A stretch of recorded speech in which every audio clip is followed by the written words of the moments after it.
Shinke missed Gu Huan for half of his life, while I clung to half of his wealth and pestered him for half of my life. It wasn't until I was diagnosed with cancer at the age of 50 that I realized that all the things in the past were just like a dream that came to nothing. If I could live my life again, I only wish that we could part ways amicably and each find our own happiness. 1. On the day I received the cancer diagnosis report, I somehow burst into laughter. When I was young, I was unwilling to let go, unwilling to be a witness to the love between the two of them, so I pestered them for half of my life. I got myself so angry that I fell ill. Now, looking back, all those things in the past were just like a dream that came to nothing. In the face of life and death, all love and hate are just trifles. On my 50th birthday, I made a wish. If I could go back to my 20s, I don't want to be with Shenku anymore. I buried this wish in my heart, and when I opened my eyes, I smiled and took the flowers that Shenku handed me. No one didn't envy the love between Shenku and me. We went from wearing school uniforms to wedding dresses, supported each other through thick and thin, started from scratch, and jointly created the brand Jingning.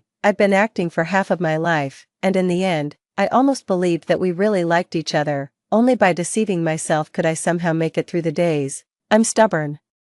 I'd rather have a bad life myself than fulfill their love, so we could only keep acting, and it went on for half of our lives. It was just that day when Gu Huan went abroad to settle down, Shenku and I went to see her off together. Shenku stood on the platform of the plane, watching her back gradually disappear at the end. He stood there motionlessly, not knowing what he was thinking, and didn't come back to his senses for a long time. And I also stared at Shenku, watching him send off the person he loved the most with sadness in his eyes. The two people in love were now separated by the Pacific Ocean. It was like a real-life tragic love story, and I was the culprit. I thought of the words Shenku said, if that person isn't Gu Huan, then for me, it's all the same who I marry, so it's better to marry someone she likes, at least she'll be happy that way. These words kept echoing in my mind, and I suddenly felt like vomiting. I really rushed to the bathroom and vomited violently. It turned out that shit wrapped in sugar coating was still shit. I had deceived myself for a lifetime that it was sugar, but it was still shit. I suddenly felt that my past 30 years had been an absolute mess, a complete joke. A minute before blowing out the candles, I saw a post hashtag if you could go back in time, which year would you like to go back to? Hashtag. I thought that if I were to answer, I would go back to 1980. The day when Gu Huan encouraged me to confess my love to Shenku. On that day, Shenku agreed to my confession. I was too shy to look into his eyes. It was only many years later, when I saw the photo of that day, that I realized, in the photo, his eyes never landed on me from beginning to end. Instead, he looked at Gu Huan, who was laughing and cheering beside him, with sadness. If I'm destined not to marry you, then I'll marry someone you like. What a great love. After the birthday celebration, Shenku drove me home. I sat in the passenger seat without saying a word. This was the normal state between Shenku and me. We had zero communication and interaction in private, and we only talked when there were other people around. This was a Cold War that I unilaterally initiated and had lasted for 30 years. Shenku didn't ask why and just naturally accepted it all. I was curled up in my seat, scrolling through that post, when suddenly a strong light shone over. When the truck rushed towards us, Shenku instinctively turned the steering wheel and used his side to meet it. Even though he didn't love me, I couldn't help but admit that Shenku was a fairly qualified husband, and precisely because of this, I couldn't even hate him completely. So, a little bit of love, a little bit of hate, and a little bit of resentment merged into a thick, sticky mess that couldn't be stirred, making people feel sick. I just stared at Shenku expressionlessly until my consciousness fell into darkness. 2. When I woke up again, I had traveled back in time, but it wasn't back to my 20s, it was back to my 30s. Sometimes, fate is like this. It won't let you get what you want so easily, yet it won't completely block your path either. That year, I had just become pregnant with my daughter. That year, Gu Huan had just gotten divorced. That year, I finally woke up from the beautiful dream that Shenku loved me. On September 18th, Shenku's birthday, I originally wanted to tell him the good news of my pregnancy as his birthday gift. When I arrived at the company excitedly, I heard the words that would torture me countless times in the future. Fate was so unpredictable, and I was back at this moment again. This time, I seemed so calm. However, when I heard those words, my heart still ached dully. If that person isn't Gu Huan, then for me, it's all the same who I marry. So it's better to marry someone she likes. At least she'll be happy that way. This time, I didn't turn around and run away, so I heard Shinka's next words, Yuntang has suffered a lot by following me. I won't do anything. I still remembered that day. I left the company alone and wandered outside for a long time. I didn't go home until it was dark. People of my mother's generation always said that turning a blind eye and pretending not to see would make it through a lifetime. How many men in this world have one family at home and another outside, yet they still live well? I was raised by my mother, and her influence was inevitably imprinted in my thoughts. At that time, all I could think about was giving the child in my belly a complete family. It took me an afternoon to convince myself. My father passed away early, and my mother raised me alone. Life was not easy for us, an orphan and a widow. Because I didn't have a father, I suffered a lot of grievances. So I didn't want my child to suffer the same way. Shinku was a person with a high sense of morality. He wouldn't do anything substantial. As long as I could endure countless disgusting moments, as long as I pretended not to know anything, we would still be a good couple and good parents. In this way, at least my child could have a complete family, both sets of parents could be at ease, and the company wouldn't be in turmoil. At that time, I considered everyone, but I didn't consider myself. I thought I was great and had once been immersed in this sense of sacrifice, until one day, my daughter Shinning said to me, Mom, you don't have to smile when you don't want to. I've always wanted you to be happy, but I don't know how to make you happy. Even if my schoolwork is always the first in the class, you'll only be happy for a while and then quickly become depressed again. It turned out that those who love you can tell that you're not happy. In these years when I forced myself to be happy, my daughter Shinning had also been bearing the same pressure as me. I thought I was doing the best for my daughter, but I never asked her if she wanted it. It was only many years later that I realized that only when you truly love yourself can you have the ability to love others. An unhappy mother can't raise a happy daughter. This might be the reason why Shinning has been working nonstop and always been so anxious all these years. 3. I touched my belly that hadn't shown the pregnancy yet and said softly, this lifetime, I will be a happy mother and raise you to be the happiest baby in the world. In my previous life, after I convinced myself, I told Shinku about my pregnancy, and this matter completely put an end to Shinku's thoughts. But this time, I didn't want to do that. My child shouldn't be a tool. When I went to the hotel, Shinku's birthday party had already started. It was his 30th birthday, and it happened to be during the booming development stage of the company, so the party was held very grandly. Gu Huan was also there. After the divorce, she had lost a lot of weight and didn't smile as much. Her thin body swayed in the Chinese-style cheongsam. She stood beside Shinku, and the two of them stood side by side at the center of the crowd, looking very well matched.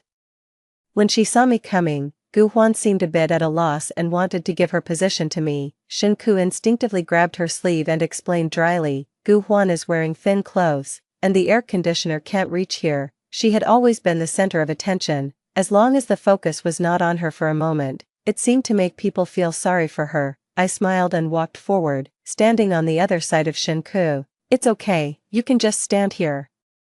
We haven't seen each other for a long time, and it's convenient for us to talk. When the cake was pushed in, the waiter naturally handed the cake to Gu Huan, and she naturally took it. Compared to me, Gu Huan seemed more like the hostess of this party. When Gu Huan smiled, her eyes were as sweet as crescent moons. While singing the birthday song, she walked towards Shinku step by step. Happy birthday to you, happy birthday to you, happy birthday to School Hunk Shin, Boss Shin, who was very competent and capable in the business world, rarely showed a bit of the awkwardness of a young lad. What school hunk? I'm already old. Gu Huan dipped a little cream and smeared it on the tip of Shinku's nose, with a bit of playfulness in her smile. You'll always be young in my eyes. I had never seen Shinku so happy before. There was a smile between his eyebrows and eyes. At the age of 30, in the prime of his life, his business was booming. And the girl he liked the most during his adolescence was by his side. This was Shinku's golden age. The moment the crystal lamp went out, the candle flames flickered on the cake. Shinku closed his eyes and lowered his head to make a wish. Was he wishing for such a day every year, or for lovers to finally get married? Anyway, I wasn't in his wish. My heart ached. It was as if Shi Yuntang at the age of 30 and my body was feeling sad. It took me a long time to recover. In fact, it was countless such moments that gradually dragged people down. I once thought I could endure it, but later I realized that I had overestimated myself. 4. When the party ended, Shinku was a bit drunk and almost fell when going downstairs. Gu Huan hurriedly went to help him. but he instinctively pushed her away and put his arm around my shoulder. In these years, since we started from scratch, we had seen too many dirty tricks at drinking parties. As a result, Shenke became more alert when he was drunk and would only feel at ease when he saw me. I saw Guhuan's slightly disappointed look and comforted her. He's drunk. I'm afraid he didn't see clearly who you are. When I finally let go of my obsession with Shenke, I became more open-minded. It could be regarded as a repayment for Shenke finally blocking the car for me in my previous life. One was disgusted for a lifetime, and the other couldn't get the love they wanted for a lifetime. It's hard to say who was more pitiful between me and Shenke. Sure, Yuntang, are you really willing? Guhuan stood in the shadow, and I couldn't see her expression clearly. Soon, she smiled and waved at me, as if the words just now were just a dream. I'll go first, see you next time. This was the first time she clearly told me her intention. In my previous life, she hated me many times, but I had blocked her attempts without showing it. Regarding Guhuan, I never knew what attitude to take towards her. When we were in college, my family was very poor. Guhuan had a good family background, good looks, and a good personality. She was like a little sun shining on everyone. Everyone included Shenke and me. In the coldest winters, I got through them by picking up her clothes, although she didn't really look up to me. For example, the shoes my mother made with her own hands. She smiled and accepted them on the surface, but they soon appeared in the trash can. However, when judging someone, we should look at their actions rather than their thoughts. People's hearts can't stand scrutiny. During those warm winters, I finally owed her a favor and remembered her kindness. So later, after she got divorced and Shenke took extra care of her, I had no reason to say anything, so I was disgusted for a lifetime and trapped myself for a lifetime. Since I had already decided on this path, I had to swallow the sand and blood. Only now did I realize that sunk costs shouldn't be included in the decision-making. 5. The autumn wind blew again at night. Shenke rubbed his fluffy hair against my chest. I carried Shenke to the car with some difficulty. Every time he drank, he would be particularly dependent on me. In these years, since the business had just started, there were always many drinking parties. Some honey water for sobering up was always prepared in the car. After drinking a cup of honey water, Shenke seemed a bit more sober, but not completely. He looked at me with a slightly aggrieved expression, curled up in the passenger seat like a stray puppy. Where's my birthday gift? On every birthday of Shenke's, I would prepare a gift for him, including those in the past that I hadn't participated in. He, like me, came from a poor family. When survival was the top priority, gifts became a luxury. Sometimes I wondered if girls were born knowing how to love, just like when I was a child. No one ever gave me a birthday gift, but I still wanted to make up all the gifts for Shenke. From the first year to the 30th year, I thought of the pregnancy test sheet lying quietly in my bag. This was originally the gift I prepared for him on his 30th birthday. Shenke frowned, thinking that I was angry because of what happened today. Guhuan just got divorced and is feeling depressed. Today on my birthday, I just wanted to make her happy. Sorry, Yuntang, I didn't consider your feelings. I looked up at him, and he looked at me with full sincerity. Shenke was always like this. He could keenly sense the things that made me unhappy, apologize neatly, but still do the same thing next time. He spared no effort to help her with the divorce lawsuit, rented a house for her, found her a job, and when she was depressed, he raised a little dog with her. I still remembered that the dog's name seemed to be Zuitsui, and its nickname was Ai, which meant recalling the past. In order not to make me suspicious, he would ask me to go with him for all these things, so I was troubled whether I went or not. Because of these things, Shenke and I had many arguments. Later, we finally stopped arguing and also stopped talking. After giving birth to Anning, we started sleeping in separate rooms.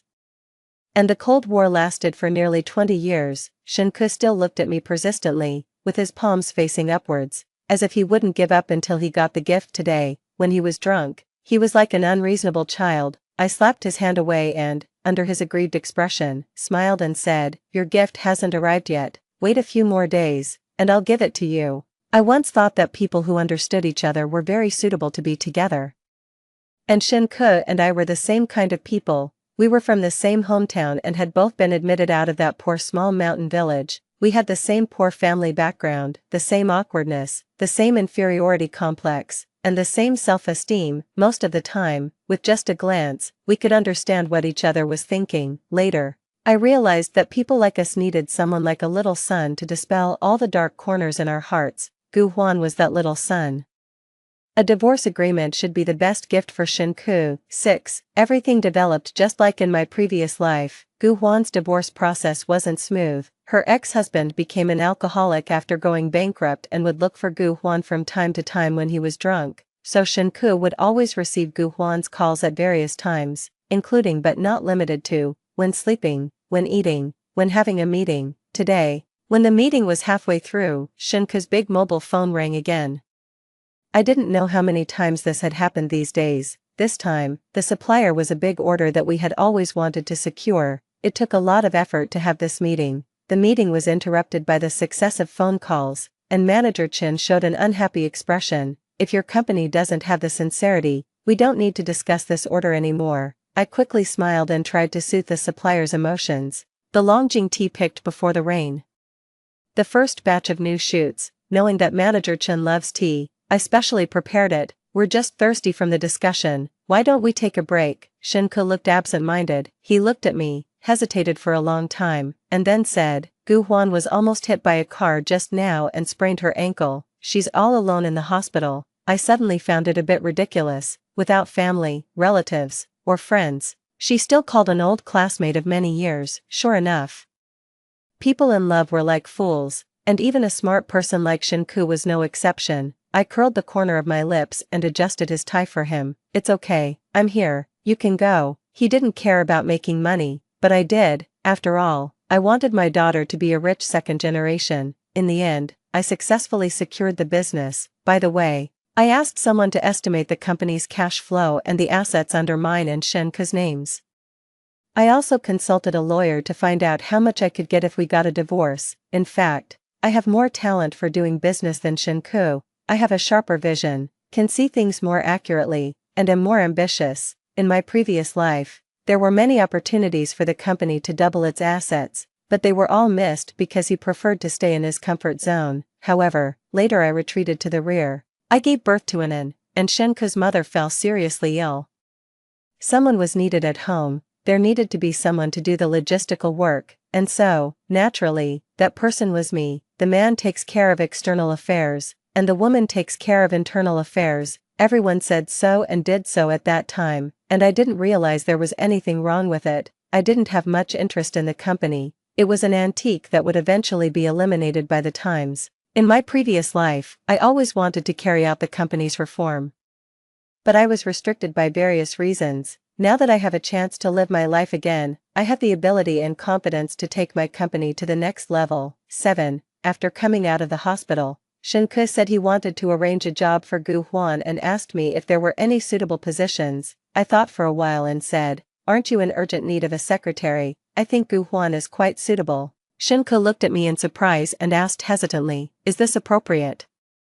I comforted him, what's inappropriate about it? We're all old classmates and our own people. You can rest assured when using her. Shinku suddenly frowned and looked at me for a long time, then said, Yuntang, you seem to have changed. I smiled and replied, everyone changes. So Gu Huan officially joined the company. Every day, she dressed beautifully and followed Shinku, mainly responsible for some reception work. Many times, she was mistaken for the boss's wife by customers. She smiled shyly, and Shinku didn't explain. People in the company were spreading the word that Gu Huan would be the next boss's wife and subtly warned me to be careful. I just smiled and didn't care. After all, I didn't care about the title of boss's wife. What I wanted to be was the boss. Until the last moment of my previous life, Shinku didn't have any substantial actions. I even thought that if something really happened between them, it might be more beneficial for me in terms of property division in the divorce. When I no longer dwell on love, affection, and responsibility, my world suddenly became much clearer. Sometimes I even deliberately created an environment for them, hoping that they wouldn't let down my good intentions. 8. Shinku was busy helping Gu Huan with the divorce lawsuit,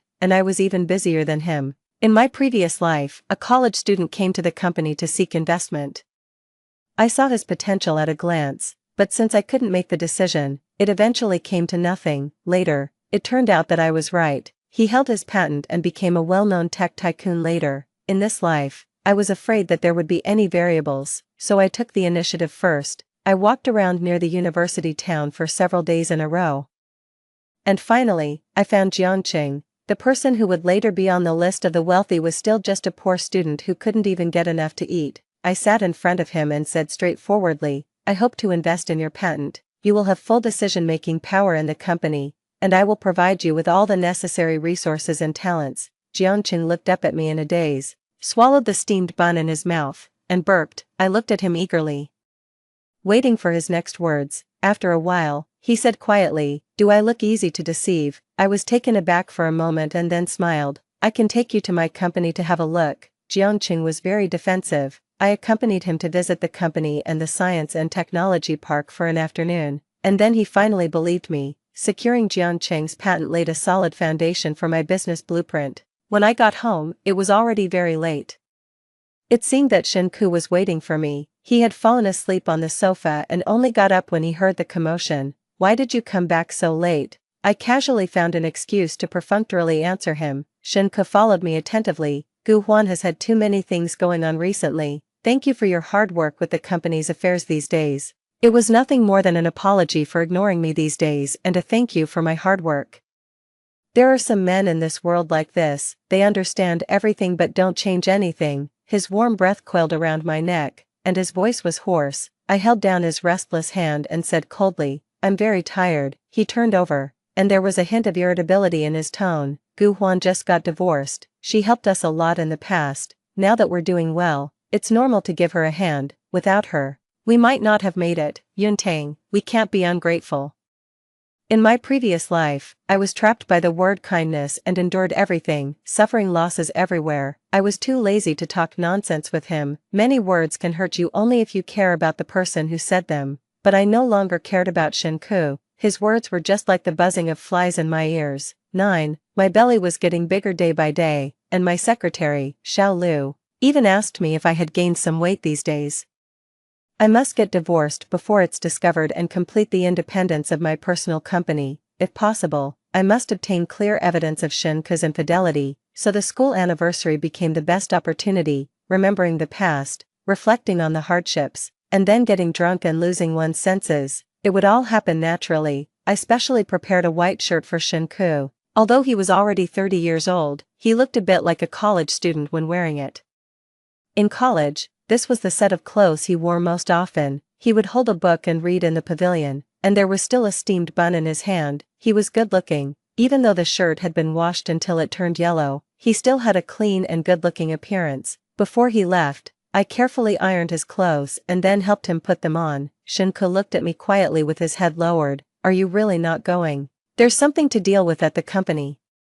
If you don't go, aren't you angry when others make jokes about me and Gu Huan? I trust you. He looked at me for a long time and suddenly became a bit angry, saying angrily, I don't know what you've been busy with recently. Whatever, I'm leaving. I didn't know why he was angry. After Shen Ku left, I found Jiangqing. Jiangqing was an alumnus of my university. After getting along with him these days, I found that he was a pretty good candidate. When Jiangqing heard what I said, his eyes were shining, and he strongly recommended his roommates to me. He promised repeatedly that he would never miss any clue. The word watching the excitement seemed to be engraved in the DNA of Chinese people, especially when it came to catching someone in the act of infidelity. At this time, videos couldn't be sent, so they relayed the scene to me using a beeper throughout the process. Jiangqing had a good writing style and was humorous. I was even amused by what he said. Some things, when you don't consider yourself an insider, you'll find that they are absurd and ridiculous. When we were at school,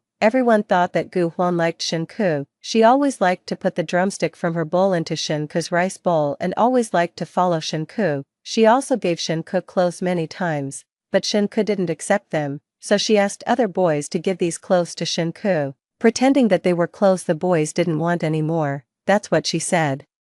But who would really be willing to give up such new brand-name clothes? It was more of a tacit understanding between the two parties. At that time, I really thought they would get together, and I was also very sensible and hid my feelings well, until the day she introduced me to Shen Ku and then pushed me to confess my love to Shen Ku. Everything happened so unexpectedly. The person I liked when I was young was standing in front of me, so I lost my mind and wasted my whole life. It's just that there's probably always the principle of first come, first served in relationships. Gu Huan came earlier than me, so no matter how much I did later, I was always one step behind. 10. the situation between the two of them on the beeper was still developing. They had drunk a lot of wine. I specifically instructed Jiangqing to book a hotel for them so that things could develop naturally later. That night, I sat on the sofa alone for a long time. I had sat on this sofa many times waiting for Shenke to come home. I was very afraid that something would really happen between them and that one day Shenke would no longer come back to this home, so I waited on the sofa night after night until he came home. But I never thought that one day I would be waiting on this sofa for evidence of their infidelity. However, instead of waiting for the evidence of infidelity, the door was knocked on. Jiangqing supported the drunk Shenke with a look of despair. There were vomit stains all over Shenke's clothes. "He's drunk and keeps calling your name." I hurriedly asked the aunt to support Shenke. Jiangqing looked at his clothes with pity. "This is my only suit. I promised repeatedly that I would definitely reimburse him." And then he left, looking unhappy. After the aunt took off Shenke's dirty clothes, she placed him on the sofa. I stood by the sofa and looked at him for a long time. I didn't know how I felt at that moment. On the one hand, I was worried that the subsequent divorce would be a bit troublesome, and on the other hand, I was glad that Shenke was at least not a person without any bottom line. I sighed. When I was about to leave, someone grabbed the hem of my clothes. I turned around and saw that Shenke's eyes were red. And he asked me aggrievedly, "Yuntang, why don't you care about me anymore?" I tried to pull the hem of my clothes away, but he held it tightly, as if he had to get an answer. Finally, I squatted down and looked at him quietly, and he looked at me too. "But isn't this what you want, Shenke? Tell me what exactly you want." Shenke didn't answer. He once asked me the same question, and I didn't answer either. When I was a child, I hoped that my mother would love me more than my younger brother. Later, I hoped that Shenke would love me, and later, my daughter Anning told me that I should love myself. Now, I will get everything I want and no longer need others to bestow it on me. 11. I hurried to let Jiangqing choose a location, and the new production line began to be slowly laid out. He was as ambitious as I was. In short, our technology couldn't be restricted by other countries. However, I still didn't have a suitable plan on how to maximize my benefits in the divorce. Just then, Gu Huan came along. I originally planned to support Gu Huan, just like keeping an idle person who was of no use, but she didn't seem to be willing to be a canary and was determined to make a name for herself in the business world. She wasn't smart, and Shenke's mind also seemed to be out of order. He handed the contract to her. The whole team worked day and night for a week, but all their efforts were in vain because of her mistake. I finally couldn't hold back my anger and shouted angrily, "How many times have I told you to check the contract several times before sending it out?" Gu Huan looked at me with red eyes and said aggrievedly, "I didn't do it on purpose." I tried to hold back my anger but still couldn't help it. I threw the contract in my hand at Gu Huan's face. "Just because you didn't do it on purpose, can you escape your responsibility?" The A4 papers fell like snowflakes in the air, but Gu Huan suddenly looked at me and smiled, then fell backward. I had watched so many palace intrigue dramas in my previous life, and this trick was so cliched that I was stunned for a moment. Next, the brainless male protagonist should appear and ask me why I did that. A plan suddenly took shape in my mind at this moment. Sure enough, Shenke helped Gu Huan up and looked at me angrily. "It's just a business. If this one fails, there will always be the next one. Do you have to be so aggressive?" I walked forward and, in Gu Huan's extremely shocked expression, slapped Shenke neatly. "Are you sober now?" I was about to slap Gu Huan again. As expected, Shenke pushed me to protect Gu Huan. This was exactly the push I was waiting for. I took advantage of the force and directly bumped into the table. With a pale face, I called for someone to call an ambulance. Shenke hurriedly came to help me. With tears in my eyes, I grabbed his hand. "The baby." Shenke suddenly seemed at a loss, panicked, and was about to pick me up and run downstairs. 12. We had been looking forward to this child for a long time. When we were young, we were busy with our careers and ran around day and night for the first child we conceived. Before we even knew it had arrived, it was already gone. When we wanted to have a child, the child just wouldn't come for a long time. Over the years, every time I went to a temple, I would light a long burning lamp for that lost child, hoping that one day he would come back. So there was no better way than losing a child to gain a person's guilt, and guilt was an emotion that could be used to great effect. The hospital was a private hospital I had contacted a long time ago. As soon as I arrived at the hospital, I was immediately pushed into the operating room. The moment I was pushed into the operating room, Shenke knelt on the ground due to exhaustion. When I came out, He was still slumped on the ground. The doctor lowered his head and said to him apologetically, "I'm sorry, the child couldn't be saved." Shinku was stunned on the spot, his face as pale as a ghost. For the rest of the time, all I needed to do was close my eyes, turn my back, and pretend to be in a state of despair. During the few days I stayed in the hospital, Shinku stayed by my side every step of the way. Many nights, I heard the sound of him tossing and turning. On the day of my discharge, I looked at him. "Let's talk." He hurriedly went to pack things, avoiding the topic. "There are so many things and they haven't been packed yet. The doctor will come to check us out soon. Just lie here. Shelly will come to pick you up later. The wind outside is strong, you can't catch a cold." He kept packing things on his own, and I just watched him quietly. Finally, when all the things were finally packed and he finally had no reason to delay, "Can we talk properly now?" He remained silent. I sent him the document drafted by the lawyer. "If there's no problem, sign it." Shinka's lips moved, but in the end, he said nothing. Some things reach a certain point where both parties know there's no room for redemption. He signed his name without even looking at the contract. I left the company to him, split off one of his most promising departments, and took the talents there to Jiangcheng's new factory area. Standing on the highest point nearby and looking down at this place, construction vehicles and construction teams were working day and night. This place would be the most promising area in this city in the future. Everything was booming. 13. In the later stages of pregnancy, my belly got bigger day by day. Ningning in my belly was very well behaved. During pregnancy, I hardly had any morning sickness. Instead, I was more energetic. On the day the company was officially established, Jiangcheng and I cut the ribbon together. The moment the red silk fell, Anning kicked me in the belly. I gently touched my belly and said with a smile, "You're happy for mom too, aren't you?" She kicked again, as if really answering my question. After the pregnancy reached full term, Jiangcheng looked at me like I was a bomb about to explode at any time. He didn't have the heart to work anymore and just stared at me every day. There was no way, so I could only go to the hospital in advance and stay there waiting for the delivery. The days of waiting for the delivery were like waiting for an old friend I hadn't seen for a long time.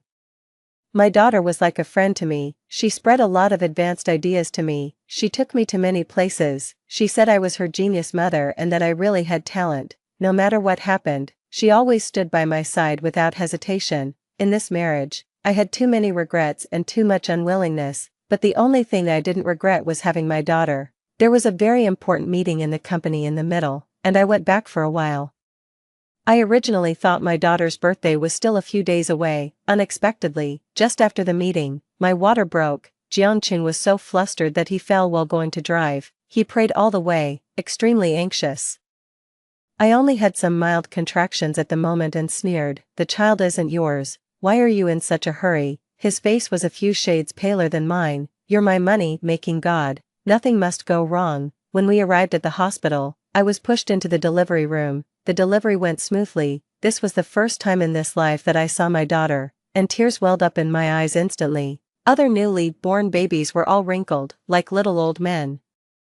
My daughter was different. My daughter was really beautiful. I only had one daughter, and I wanted to give her the best things in the world. 14. When I was discharged from the hospital and went home, Shinku was waiting downstairs. He seemed to have been waiting there for a long time. Frost had formed on his eyelashes. When he saw the child in the aunt's arms, his eyes suddenly turned red, his voice trembled with joy. "This is our child." I motioned for the aunt to take the child inside and said to him calmly, "No, this is my child." Shinku wanted to hold the child, but the aunt had already closed the door. "The child needs a father's love." "Sure Yuntang, you can't be so selfish." I looked at him and suddenly smiled. "There are plenty of people who can be like a father to my child. Which one are you? You don't have any evidence to prove that this child is yours. According to the principle of business negotiation, be tough first and then soft." Finally, I earnestly persuaded him, "Why bother? You'll have your own child in the future. Why hold on?" Shinku looked at me for a long time. "But I only want our child, the child between you and me. Gu Huan has gone abroad to settle down. I won't contact her again in the future." I had been waiting for this result for half of my life. It turned out that he knew the best way to deal with this matter, but he just pretended not to know.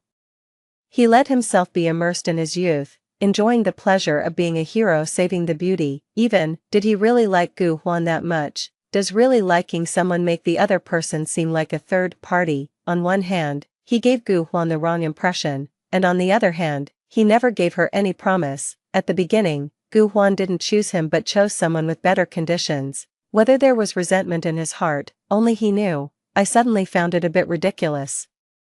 Indeed, the weak were easily bullied in this world. Jiangqing came at this time. He put his arm around my shoulder and winked at me quietly. Honey, this is the ex-husband who was entangled with that old classmate. He looks a bit old. How can the old be as good as the young? Honey, you must be bored these days. Let me give you a massage. I endured the shiver down my spine and responded to him. Shenke looked at me in disbelief and anger and punched Jiangqing.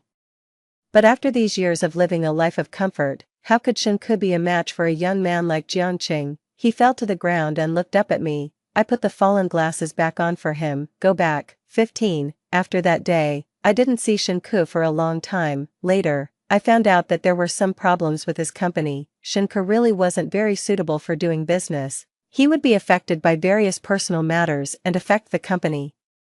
A factory supported the livelihoods of hundreds of employees. In the previous life, he had it too easy. Now that something had happened, there was no way to turn things around. I acquired his company and upgraded the original production lines. When the child was 3 years old, Jiangqing said he wanted to be the father of my child. I frowned and examined him, trying to understand what he was thinking. Tell me you're joking. Jiangqing shook his head. I took a deep breath.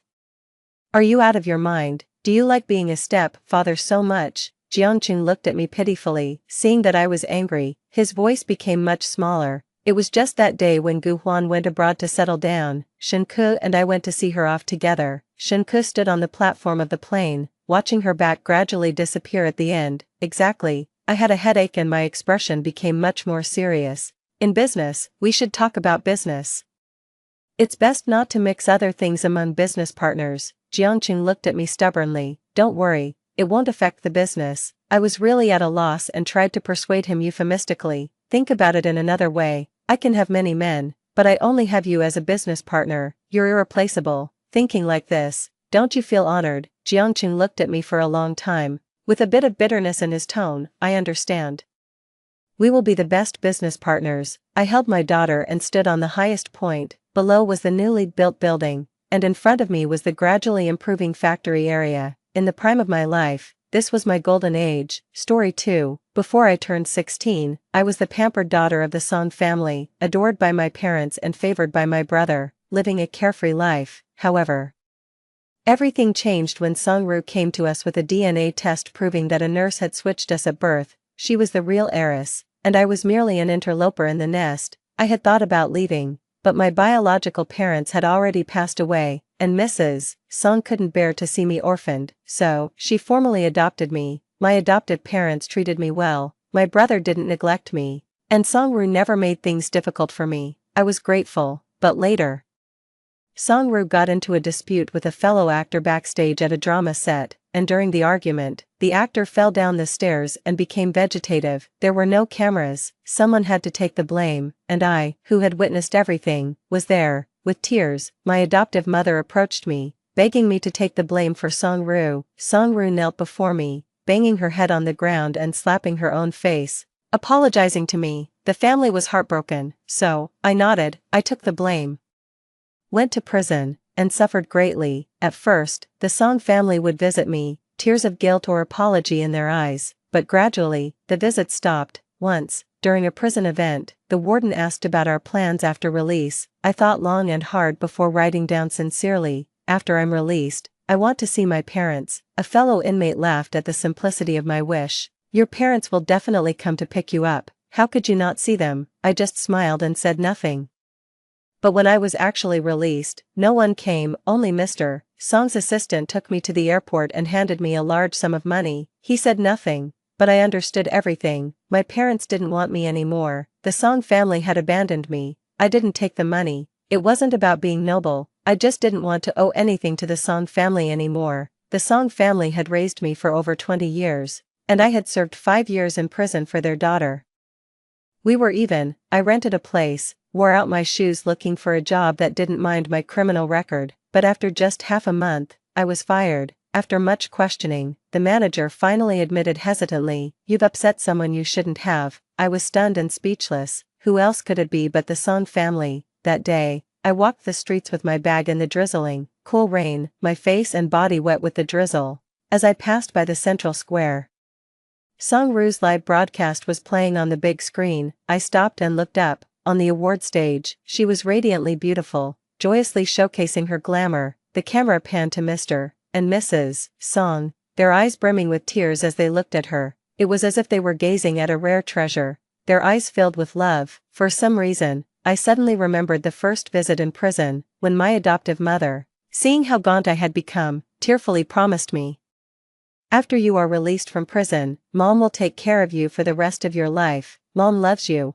But when I saw her for the last time 2 years ago, all that was left in her expression was a faint sense of guilt. She said, "Tang-in, Ru is getting engaged to He Wenjin. She really likes him. After you get out of prison, could you leave this place to avoid the He family discovering the past?" He Wenjin, the crown prince of the He family. There are TVs in prison, and occasionally I hear about the deep love between Song-Ru and He Wenjin. Everyone says that He Wenjin, a well-known playboy in the circle, settled down for Song-Ru. He stepped into the entertainment industry, which he once scorned, to pave the way for her, connect her with resources, and personally present her with awards. I sometimes envy Song-Ru, envy her for having loving parents and a devoted boyfriend. In just over 20 years, she has reaped both career and love. Not like me, no parents, no career, no lover, also, no one to love. As for marrying He Wenjin, that was an accident. After being fired, I returned to my hometown and worked as a waitress in a restaurant.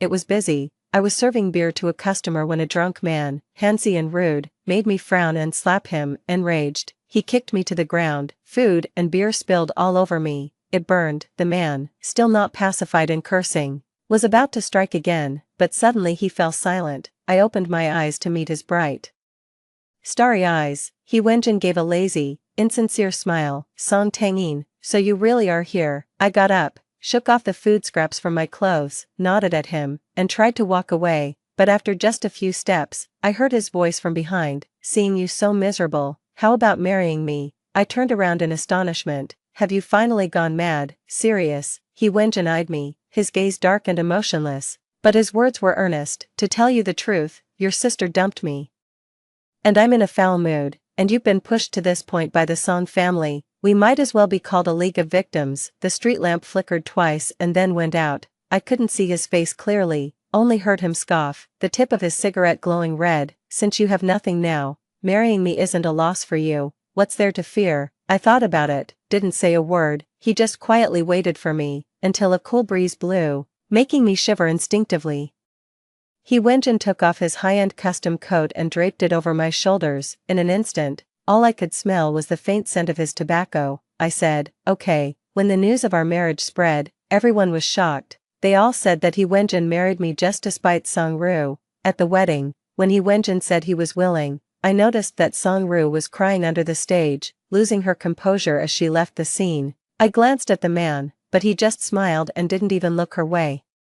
It was as if he had never loved, as if he truly didn't care. After the wedding, He Wenjin treated me very well. He arranged a secretarial job for me so that we were together all the time. When I asked him why, he just laughed it off lightly. "I can't trust leaving a beautiful woman like you at home alone, afraid that some thief might steal you away. If that happened, wouldn't I be at a great loss?" I chided him for not being serious, and I couldn't be bothered to argue with him. During the years I was in prison, I suffered a lot, and my body couldn't withstand any more hardships. A common cold or cough that might be minor to others could turn into a severe illness for me. He Wenjin hired renowned doctors to treat me, and I got somewhat better. By my sickbed, he held my hand, earnest and devout. "Song Tang-in, I bought you. Your life is mine. You can't die before me." Childish words, but seeing the faint bitterness in his eyes, I ultimately nodded. I didn't understand why he was hurt, but I had long since learned not to ask, not to disturb. "All right, until death do us part." But in the end, the one who didn't keep the promise wasn't me, it was He Wenjin. "Madam, he passed away at 3 in the morning yesterday due to a major car accident, and efforts to save him were unsuccessful. Please accept our condolences." Pushing open the morgue door, He's parents were already crying inconsolably, looking at He Wenjin's pale, lifeless face.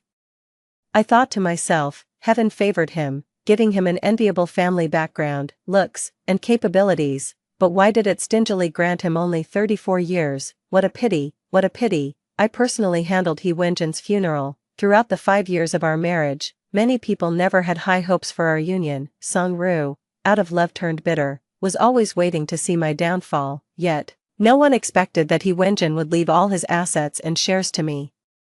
The He family had no objections, only, when they left, their backs were hunched, no longer possessing their former vitality. A week later, Chen, He Wenjin's lawyer, brought me the inheritance transfer documents, and as he was leaving, he handed me a voice recorder. This was Mr. He's belonging, it has been repaired, and I think you might need it. Song Tangin. In the voice recorder, the man's voice was clear yet husky, tinged with a bit of static, making it raspier.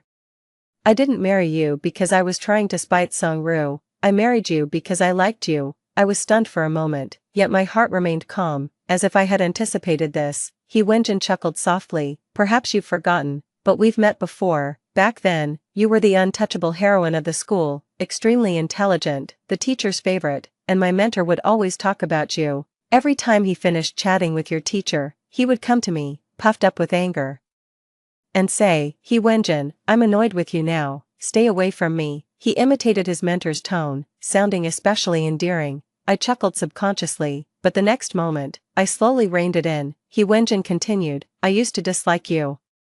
Yet I couldn't help but keep my eyes on you. It's like I had a bit of a masochistic streak, haha, but then, you ended up in jail for what they called intentional injury. I didn't believe it, I had to investigate it myself, but unfortunately, the Song family had cleaned up all the evidence so thoroughly, so, I turned my attention to Song-ru. It turns out, the love story between He Wenjin and Song-ru, which everyone talked about, was merely an excuse he used to uncover the truth behind my imprisonment. What He Wenjin didn't expect was that Song-ru was tight-lipped, but eventually, he still found some traces. I suddenly remember, before we got married, He Wenjin once asked me excitedly, Ian, do you want revenge? No, I shook my head. It's all settled. Years later, I finally understand, that day he must have discovered the truth. He sought the truth for me, and for me, he kept that truth hidden. It turns out, it was all because of me. The emotions in my eyes violently trembled, my whole body couldn't stop shaking,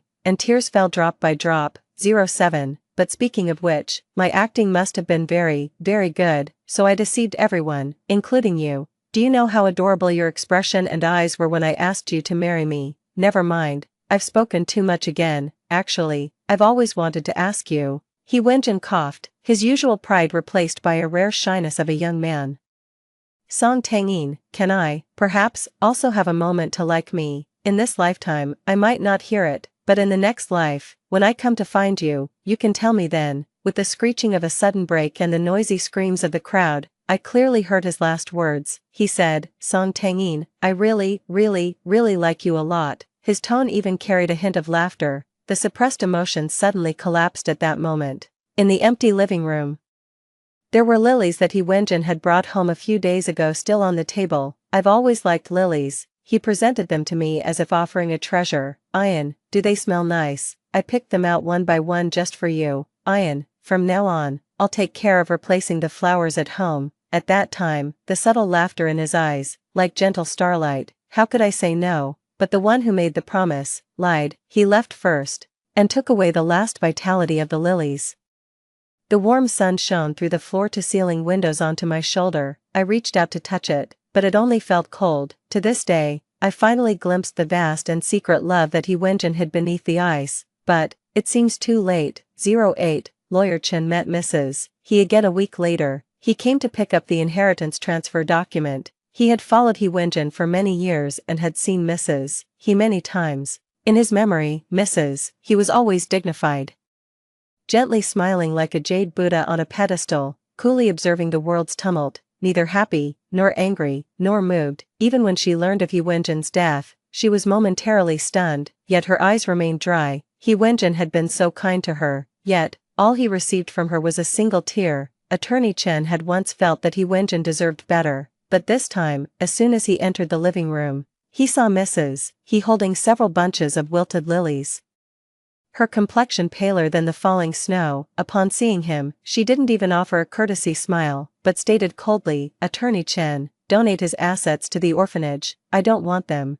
There was no room for discussion. As he was leaving, Attorney Chen couldn't help but turn back and ask, "Madam, did you ever love Mr. He, Mrs. He?" Just smiled, but did not answer. Years later, Mrs. He became a philanthropist widely covered by the media, having supported countless orphans. When he saw her again, it was at her bedside. She was only 45 years old, yet her hair was completely white. At that moment, she looked out the window as if she saw someone, her face showing a hint of girlish naivety, and she said, I always have. Ian, please save your sister. She's still so young, she shouldn't be going to jail." "Sister, I really know I was wrong. I didn't mean it. I don't want to go to jail. I'm a big star. Going to jail would ruin my life." When I woke up from the darkness, what I heard were loud cries. My head was throbbing as I slowly opened my eyes to see everything clearly. Song-ru was kneeling on the ground, crying her heart out. Song's father was holding her, comforting her with tenderness, and Song's mother, gripping my hand tightly, her face covered in tears, her voice choked but very serious. "Ian, would you go to jail for your sister?" I silently looked at her,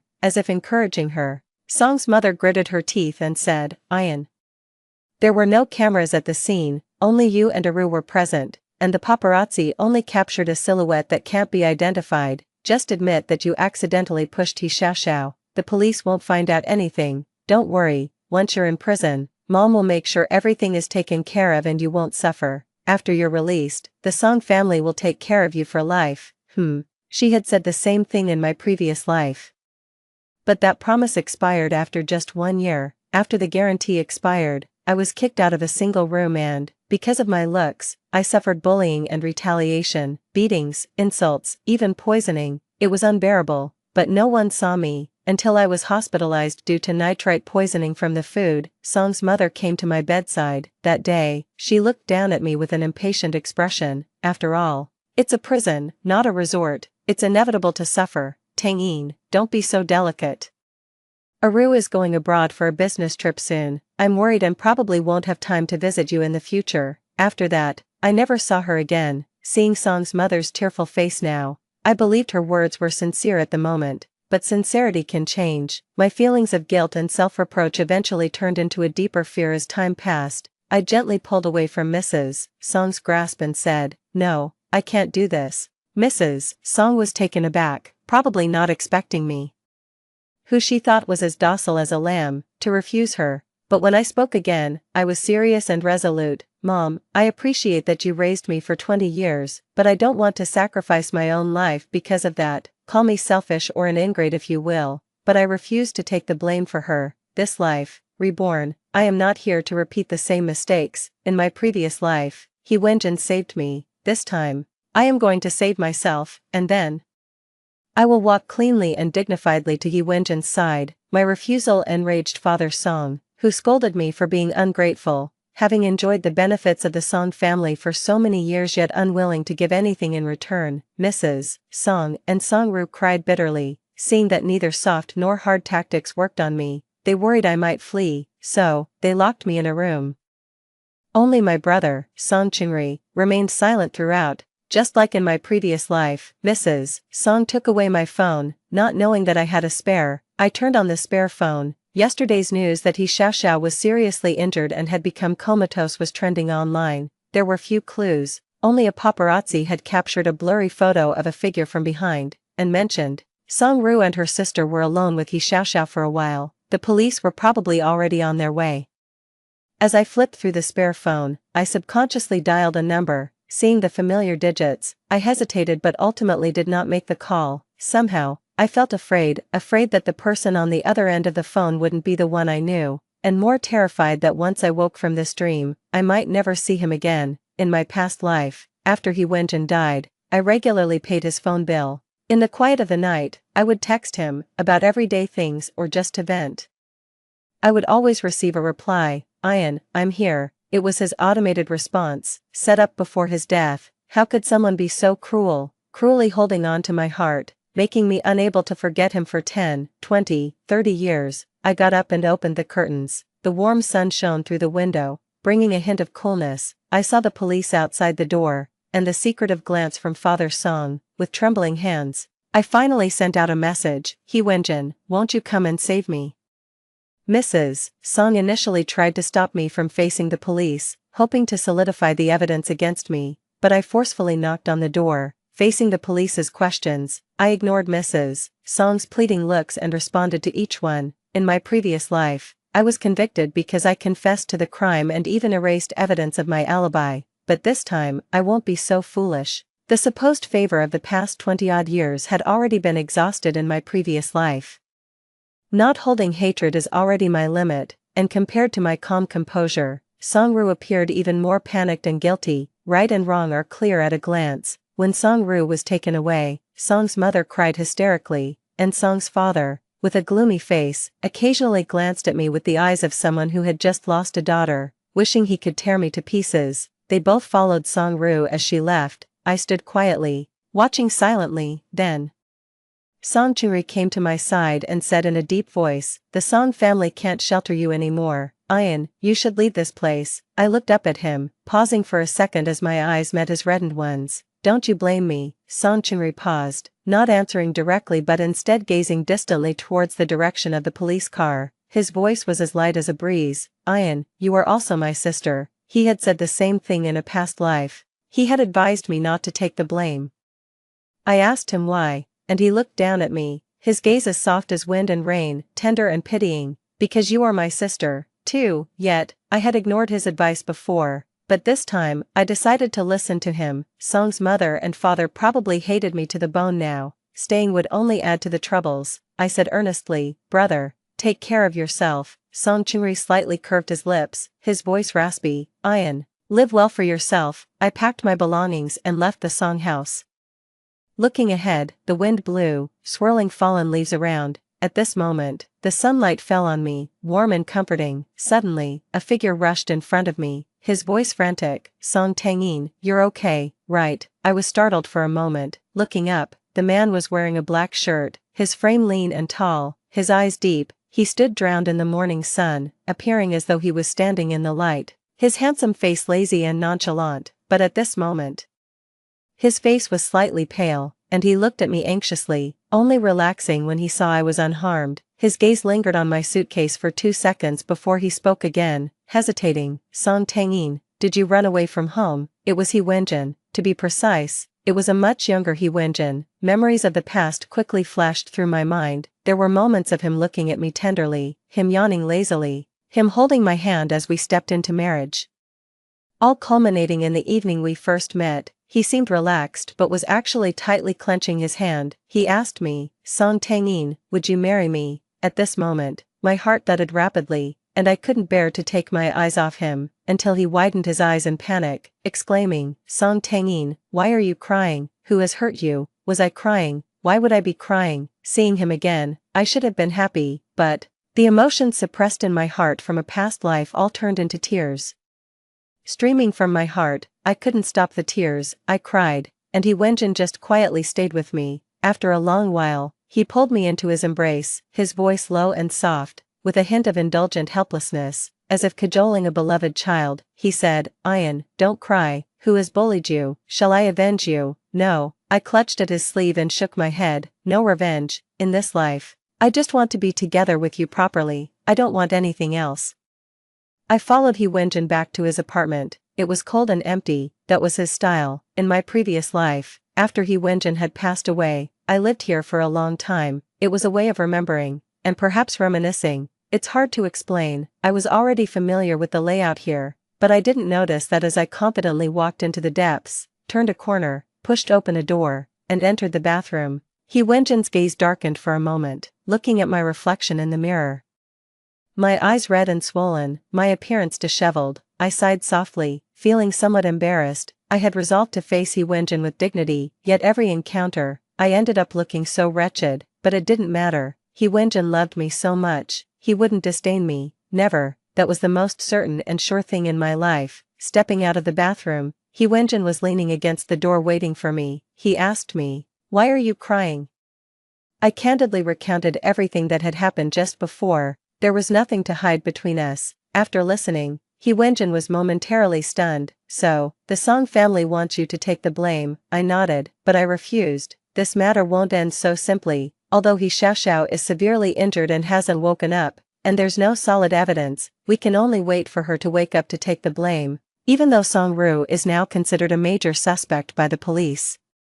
You are not without suspicion. As he spoke, his expression grew darker. I suddenly spoke up to interrupt him. He Wenjin, I'm a bit hungry. His gaze paused, then landed on me. Seeing my clear eyes without a hint of nervousness, he sighed helplessly. I'll cook, I nodded. In my previous life, I had a severe stomach condition, so he Wenjin specially learned to cook medicinal meals and cooked daily himself. He was very skilled. I had once thought he was born with cooking skills, but now, seeing the lumped noodles he served, I suddenly realized that he Wenjin, a privileged young master, had always been served by others. How could he have known how to cook from the start? He learned for me. It was always for me. I picked up the chopsticks and took a bite, quite salty. But he Wenjin looked at me expectantly. Is it good? His eyes twinkled with tiny stars, so beautiful, just like the man in my memories who smiled and asked if I liked him. I lowered my head, holding back the sour emotions, and nodded vigorously. It's delicious. And, I really like it. The last bowl of noodles ended up in the trash can. Because I cried. He Wenjin thought it was because they were too hard to eat. He picked up the chopsticks and took a bite, then, the next second, it went into the trash can. He frowned, clearly dissatisfied. I want to cry too. It's so awful. Very cute. It made me laugh out loud, dispersing the gloom between my brows. I encouraged. It's okay. Your cooking will definitely be delicious in the future. Why? I smiled and said, because, I will be your only diner in the future. The man's eyes twinkled, his gaze thoughtful and inscrutable. He said in a deep voice, Song Tangyin, what will you be to me in the future? I was momentarily stunned. Looking up at him, I met his dark, confident, and certain eyes. He had guessed it, of course. He was always so clever. Perhaps. I paused for a moment before slowly saying, a lover, someone in love. I thought he Wenjin might be taken aback or might frown and press further, but instead, he relaxed his expression, his eyes slightly crinkling and his lips curving up, shedding his casual indifference. Appearing utterly sincere, he said, that's good then, that's good then.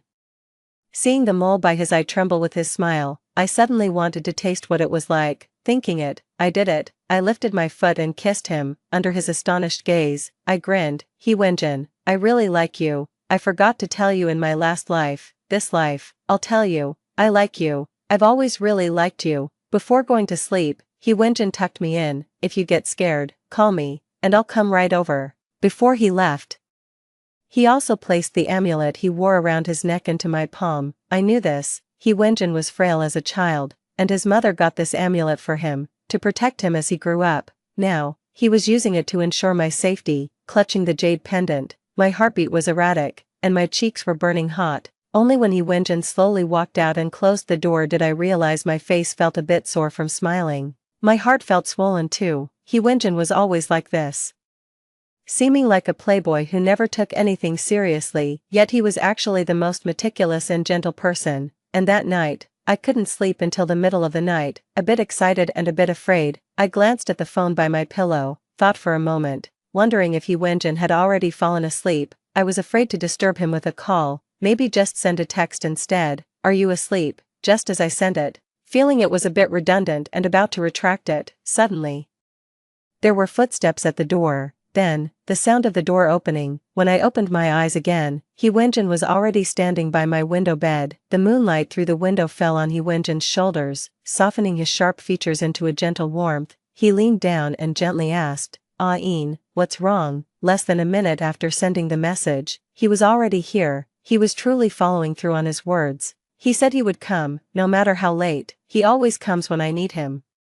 Perhaps, like me, he too found no sleep last night. All because he was afraid I might truly need him. Thinking of this, my heart clenched tightly. It hurt and felt suffocating. I ended up staying at He Wenjin's house for half a month. The most interesting part was waiting for He Wenjin to come home. He would be in the kitchen, showcasing his culinary skills, while I leaned against the doorway, quietly watching him. Sometimes, I'd lend him a hand, under the warm yellow light, with his hair slicked back.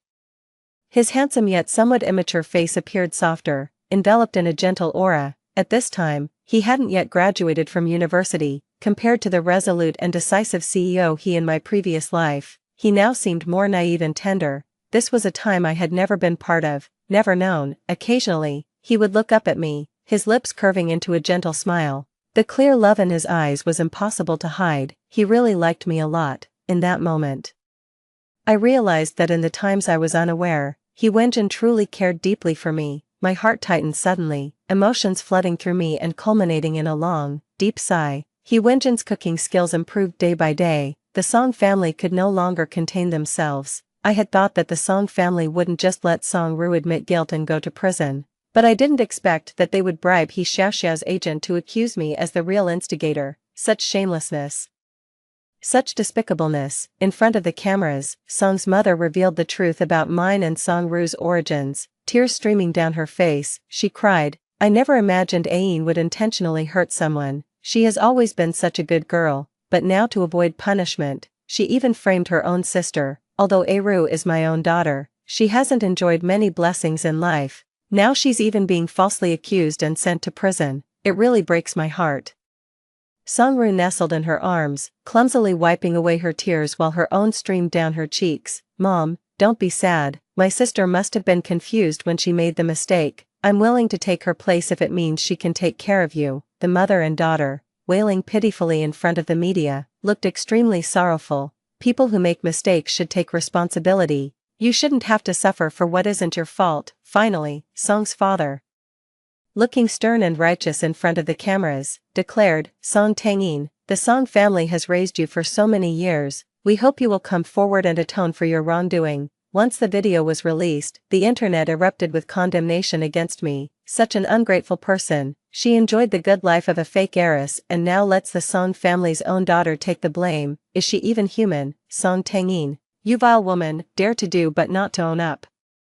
Utterly disgusting. Indeed, the Song family treated you too well, and you repay kindness with enmity. Truly despicable. The criticism continued. My private account was exposed, and I received a flood of messages every day. Even former classmates called to inquire about my situation. Those who cared, I occasionally replied. Those who wanted me to confess, I simply blocked. Despite the ongoing external turmoil, I did nothing. No matter how much the Song family schemed or agitated, as long as the police did not summon me, I am innocent. Why should I complicate things and fall into a trap of self-justification? That day, He Wenjin received a message and rushed home, immediately saying, "I can help you." I smiled and replied, "No need, I'll handle it myself," but I stopped mid-sentence. For some reason, I suddenly remembered something that happened in my past life, a fierce argument. Though it was called fierce, it was actually just because He Wenjin treated me too well, which made many jealous. Rumors about me going to jail were spread behind my back, and the internet was filled with curses. In the end, it was all about me not being worthy of He Wenjin. He Wenjin wanted to help me clear up the rumors. He wanted to attend the press conference with me and take legal action against the gossipers. But I felt it was unnecessary. I had been to prison before, and although I was innocent, I didn't want He Wenjin to also be subjected to criticism because of me. This angered He Wenjin. He coldly questioned me, asking if I truly cared about him, if I saw him as my husband. But I felt that a cold treatment was better, thinking he was just being unreasonable and making a fuss. That day, the living room was dark, lit only by the dying light of the sunset. After a long silence, he scoffed and softly said, "You walk through life with integrity, and I won't allow others to point fingers at you. Do you understand?" Song Tangyin. I remained silent, refusing to respond. As I was leaving, I looked back and could see his solitary figure. I felt some regret then. I thought, maybe I should have just agreed with him. It was just a small matter, after all. But I never imagined that would be our last encounter. After his death, I kept asking myself, why didn't I accompany him? Why didn't I tell him my feelings? The bouquets of lilies, his meticulous care, his focused gaze. Was I really unaware of his love? I clearly knew, but I was a bastard who took advantage of his love. I was sure He Wenjin would stay with me till the end, recklessly indulging in his love. Yet, I never tried to soothe his anxious heart, until he died. Then I understood love, but for the love realized too late. Nothing is more cruel than having no chance to express it, no chance to get closer, before losing it all forever. No more chances. Returning to this life is a chance given by heaven to make amends. All the dignity of love, the shyness, the gradual progression, I can't bother with it, nor can I learn it. I just want to be with him. I just want, most want, still want. So I hugged He Wenjin tightly, then kissed him on the lips, Between our locked lips, I gasped softly and said, "Alright, you help me, here's a reward in advance." He winced and was taken aback for a moment, then more passionately pushed me down onto the couch. 2 hours later, I was too tired to get up, but I held on tightly to Yi Wenjin, refusing to let go. Looking at him, he was clearly too tired to keep his eyes open, yet he still didn't want to close them. "I'm still a bit scared that this is all a dream." He leaned over and gently kissed my cheek and forehead. "I'm here, Ian, go to sleep, I'll always be here," I murmured an and could no longer hold back. Plunging into darkness, I suddenly woke up in a pitch-black room. Dressed in an indigo nightgown, lying in a bedroom with black and white decor, there was a cup of cold water on the nightstand, next to it a white pill. I looked around, the room was empty and cold, without that familiar person. The pain suddenly shot through me, memories flooded my mind, scene by scene, finally freezing on that electrifying husky voice. "Ian, I really, really like you." So, it was a dream, I suddenly realized. It was truly a beautiful dream. I clutched my chest tightly. My hands and feet ice cold, as if ensnared in a net, slowly being deprived of my breath, tears dripping down. "Ian, what's wrong?" Someone suddenly pushed open the door and came over to me, looking at me anxiously, with tear-blurred eyes. I raised my hand to wipe away the tears, finally seeing the man clearly. "Ian, it's okay, I just went out to handle some matters with the Song family. I found the agent bribed by the Song family, and also the janitor who happened to pass by that day. He saw Songru pushing He Xiaoxia down. Songru has been convicted, and I am suing the Song family for framing you. Ian, no one will frame you anymore." The man gently patted my back while telling me everything that had happened while I was asleep. I looked up at him, leaning gently into his embrace, listening to the clear, strong heartbeat in his chest. I finally smiled. "It's okay, I missed you," I softly told him. "He Wenjin, have I ever told you, I really, really like you a lot?" The man chuckled and held me tightly in his arms. He said, "I like Ian too." After many years, people in love finally confessed their love to each other. Mountains and seas, time and space, none could hinder the reunion of those in love. He Wenjin's side story. I am reborn. After my rebirth, the first thing I did was go to the Song family, yet I found the Song family still harmonious. Song Tangyin was still the coldest, smartest goddess of the academy. Not the seemingly gentle but inwardly deeply scarred Mrs. He of the past life. Ian had no sense of security, prison was too harsh, she was envied and hated, often tormented by other prisoners in the middle of the night. Even after being released, the slightest noise would wake her, and then, she couldn't sleep again, sitting up all night. Yet even so, she could perform her duties flawlessly by day. My Ian, fragile as snow yet resilient as pine, it seems a single ray of light could melt her.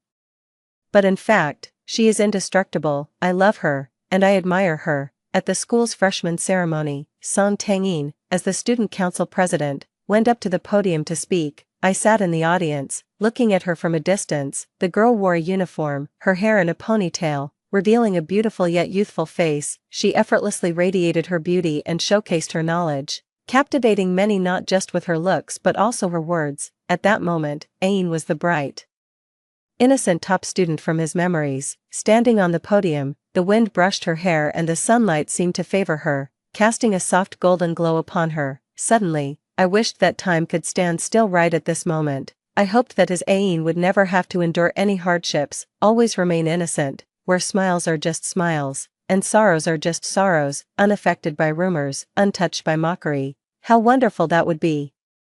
I had already known that Songru would face trouble, so I had installed a surveillance camera in that secluded corridor. I was about to release the footage when I received a distress message from Song Tangyin. In that instant, I knew, Ain was back. I wanted to know her stance this time, how she would handle the Song family affairs, but this time, she refused to take the blame. She left the Song family. I saw her quietly dragging her luggage, walking alone on the deserted plane tree-lined boulevard. When she saw me, she blossomed into a smile. It made me feel, yes, the sunlight was so warm that day. I took her home, pretending to be oblivious to everything. After much effort, I made a bowl of colorless noodles, watching her stunned expression. Gradually, I guided her to realize my love for her, seeing her heart flutter for me. I should have been overjoyed, but seeing her tears at that moment, I felt a pang of heartache. Never mind, I thought, loving her is enough. Whether she loves me back or not, what does it really matter? But in the end, she threw herself into my arms, clinging tightly to me, telling me, "He Wenjin, I really, really, really like you." At that moment, it felt as though flowers were blooming all around. I fought back the tears, responding word by word to my princess, "I